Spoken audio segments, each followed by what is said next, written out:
તો સુપરસ્ટાર વિક્રમ ઠાકોરની વાત કરીએ તો તેમને પોતાના કરિયરમાં 30 થી 35 ફિલ્મોમાં કામ કર્યું છે અને બધી ફિલ્મોમાં તેમનું નામ વિક્રમ હતું. એ તો આપણે બધાને ખબર છે. તેમને જે 30 થી 35 ફિલ્મો કરી તે બધી ફિલ્મો યા તો લવ સ્ટોરી યા તો ડ્રામા.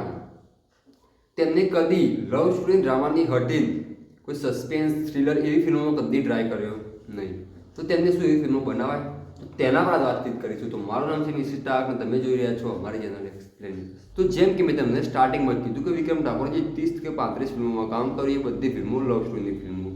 વિક્રમ ઠાકોર ખાલી લવ સ્ટોરીની ફિલ્મોમાં કામ કરે, એને બીજી એકેય ફિલ્મોમાં કામ કર્યું નહીં.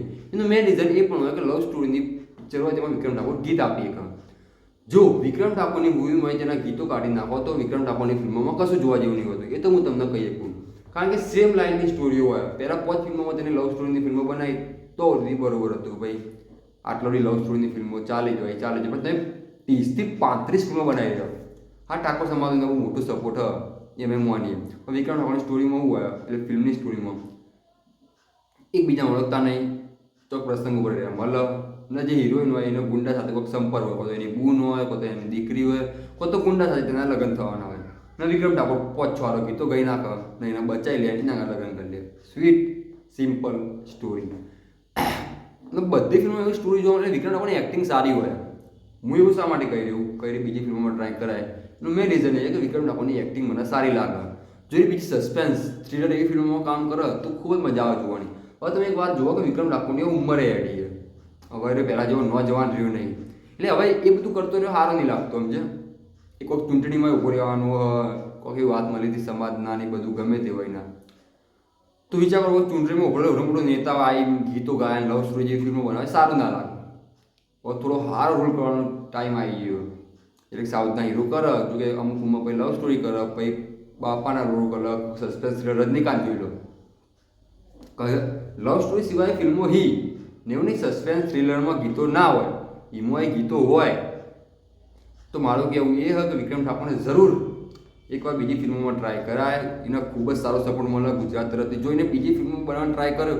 એક વાત સમજો તમે કે વિક્રમ ઠાકોર જ્યારે એવરેજ ફિલ્મ બનાવે ગુજરાતી સિનેમામાં ખાલી લવ સ્ટોરી, બીજું કશું જ નહીં અંદર, મેં તમને કીધું એવી સ્ટોરી, તો એ પિક્ચર ઉપડી જાય.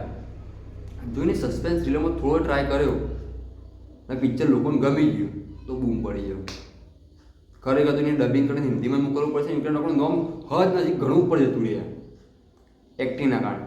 જેમ હું બધા એવું માને કે વિક્રમ ઠાકોર ખાલી ગીતના કારણે એવું, બધા એવું માને, પણ મને એવું લાગે કે વિક્રમ ઠાકોર એક્ટિંગ પણ સારી કરે છે. તો એને એકવાર સસ્પેન્સ થ્રિલર ફિલ્મો તો જરૂર ટ્રાય કરાય. જરૂરી મેં તમે કીધું એમાં ગીતો હોય એ ગીતોના કારણે એ ખાલી લવ સ્ટોરી ફિલ્મો કરે એવું તો માનવામાં આવતું નહીં. પ્લસ ગુજરાતમાં સારા ડાયરેક્ટર પણ હોય. જીવદાન તરીકે 3-4 ફિલ્મો જીતુ પંડે સાથે કરી. જીતુ પંડે હોય એટલું સારું ડાયરેક્ટર મને ના લાગ્યું.